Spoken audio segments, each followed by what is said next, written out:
Hey, hello, my dear YouTube friends. How are you doing today? And welcome to another installment of Mia's Fairy Tale World. I think the name is. I can't remember whenever I have to say it. I hope you have a beautiful day on this Saturday. Well, whatever day you're watching this, anywho. Um, in Denmark, it's beautiful today. We had a lot of rain lately, so it's nice to see the sun again. If you're new to my channel, hi, welcome. I hope you consider subscribing to my channel. There is a subscribe button right down there, and if you click that, and next to it there is a little bell. If you ding that and choose all, you'll be notified whenever I put up a new video. And if you're back, hi friends, welcome. I'm so happy to see you again. If you're subscribing to my channel, know that you're a friend of mine, and I appreciate each and every one of you very, very much. I am trying to get to 350 subscribers, where I will have a little surprise. So, yeah. Today's story is, well, it's 11 pages long, so it might be about half an hour or so. As always, I will be yarning and whatever throughout all of this because medication. And I might gonna wave my hands around today because I have a fly in here and it's driving me bonkers because apparently it likes to be right in my face and I can't get it to fly out again. And I try not to kill the little bugs that we need, unless it's a wasp. Wasps are little a-holes and they deserve to die, right? Let me know down in the comments if you like wasps or do you just want them to disappear. And speaking about the comment section, I would love it if you would write me some comments. Let me know how you like this story. What do you think the morale of the story is? I will tell you what I think when the story is done, okay? So, sorry.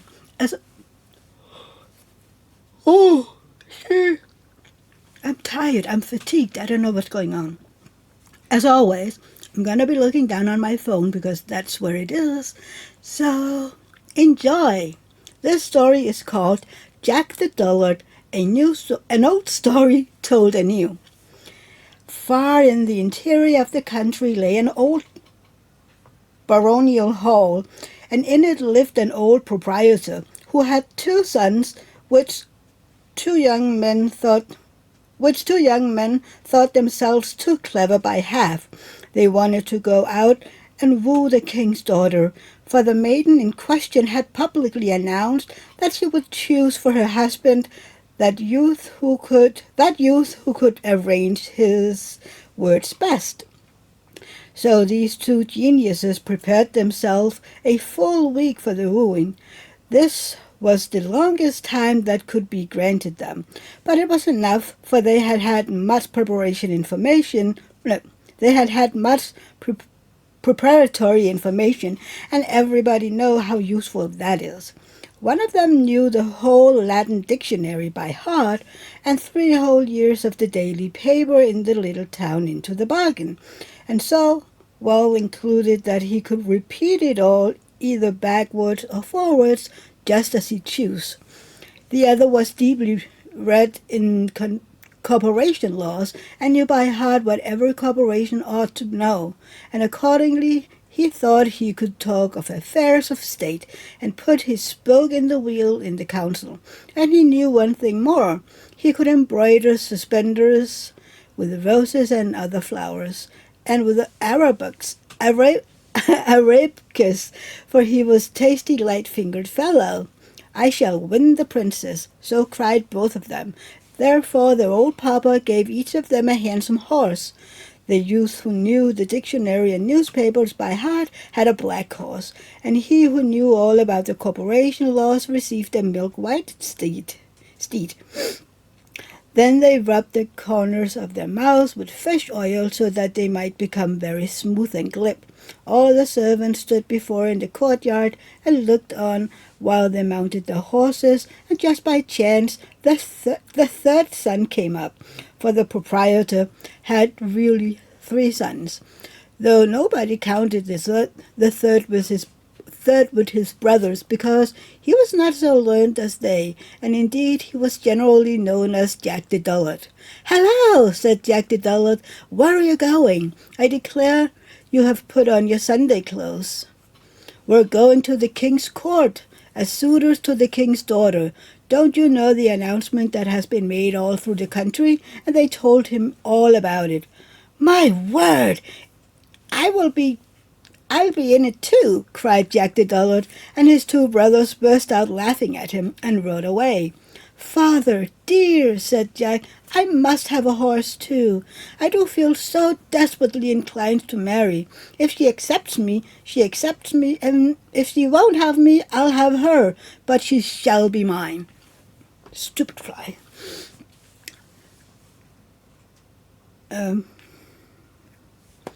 "Don't talk nonsense," replied the old gentleman. "You shall have no horse from me. You don't know how to speak. You can't arrange your words. Your brothers are very different fellows from you." "Well," quoth Jack Dullard, "if I can't have a horse, I'll take the billy goat, who belongs to me, and he can carry me very well." And so said, so done. He mounted the billy goat, pressed his heels into his sides, and galloped down the high street like a hurricane. "Hey-hoo, but that was a ride. Here I come," shouted Jack the Dullard, and he sang till his voice echoed far and wide. But his brothers rode slowly in advance of him. They spoke not a word, for they were thinking about the finest temporal speeches they would have to bring out, and these had to be cleverly prepared beforehand. "Hello!" shouted Jack the Dullard. "Here am I. Look what I have found on the high road." And he showed them what it was, and it was a dead crow. "Dullard!" exclaimed the brothers. "What are you going to do with that?" "With the crow? Why, I'm going to give it to the princess." "Yeah, do so," said they, and they laughed and rode on. "Hello, here I am again. Just see what I have found now. You don't find that on the high road every day." And the brothers turned round to see what he could have found now. "Dullard," they cried, "that is only an old wooden shoe, and the upper part is missing into the bargain. Are you going to give that also to the princess?" "Most certainly I shall," replied Jack the Dullard, and again the brothers laughed and rode on, and thus they got far in advance of him. But, "Hello, Habrara!" and there was Jack Dullard again. "It is getting better and better," he cried. "Hooray! It is quite famous." "Why, what have you found this time?" inquired the brothers. "Oh," said Jack the Dullard, "I can hardly tell you. How glad the princess will be." "Bah!" said the brothers. "That is nothing but clay out of the ditch." "Yes, certainly it is," said Jack the Dullard, "and clay of the finest sort. See, it is so wet it runs through one's fingers." And he filled his pockets with the clay. But the brothers galloped on till the sparks flew, and consequently they arrived a full hour earlier at the town gate than could Jack. Now at the gate each suitor was provided with a number, and all were placed in rows immediately on their arrival, 6 in each row, and so closely packed together that they could not move their arms. And that was a prudent arrangement, for they would certainly have come to blows had they been able, merely because one of them stood before the other. All the inhabitants of the country round about stood in great crowds around the castle, almost under the very windows, to see the princess receive the suitors, and as each stepped into the hall, his power of speech seemed to desert him, like the light of a candle that is blown out. Then the princess would say, He is of no use. Away with him, out of the hall." At last the turn came to that brother who knew the dictionary by heart, but he did not know it now. He had absolutely forgotten altogether, and the board seemed to re-echo from his footsteps, and the ceiling of the hall was made of looking-glass, so that he saw himself standing on his hat, and at the window stood 3 clerks and a head clerk, and every one of them was writing down every single word that was uttered, so that it might be printed in the newspapers and sold for the penny at the street corners. It was a terrible ordeal, and they had moreover made such a fire in the stove that the room seemed quite red hot. "It is dreadfully hot here," observed the first brother. "Yes," replied the princess, "my father is going to roast young pullets today." Bah! There he stood like a bare lamb. He had not been prepared for a speech of his kind, and had not a word to say, though he intended to say something witty. "Bah! He is of no use," said the princess. "Away with him." As he was obliged to go accordingly, and now the second brother came in. "It is terribly warm here," he observed. "Yes, we are roasting pullets today," replied the princess. What were you pleased to, stammered he, and all the clerks wrote down, "Pleased to, "He is of no use," said the princess. "Away with him." Now came the turn to Jack the Dullard. He rode into the hall on his goat. "Well, it's most abominably hot here." "Yes, because I'm roasting young pullets," replied the princess. "Ah, that's lucky," exclaimed Jack the Dullard, "for I suppose you'll let me roast my crow at the same time." "With the greatest pleasure," said the princess, "but have you anything you can roast it in? For I have neither pot nor pan." "Certainly I have," said Jack. "Here's a cooking utensil with a tin handle." And he brought out the old wooden shoe and put the crow into it. "Well, that is a famous dish," said the princess. "But what shall we do for sauce?"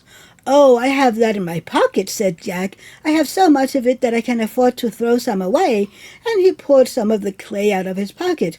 "I like that," said the princess.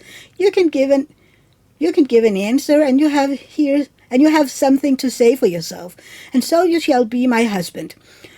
But are you aware that every word we speak is being taken down, and it will be published in the paper tomorrow? Look yonder, and you will see in every window 3 clerks and a head clerk, and the old head clerk is the worst of all, for he can't understand anything."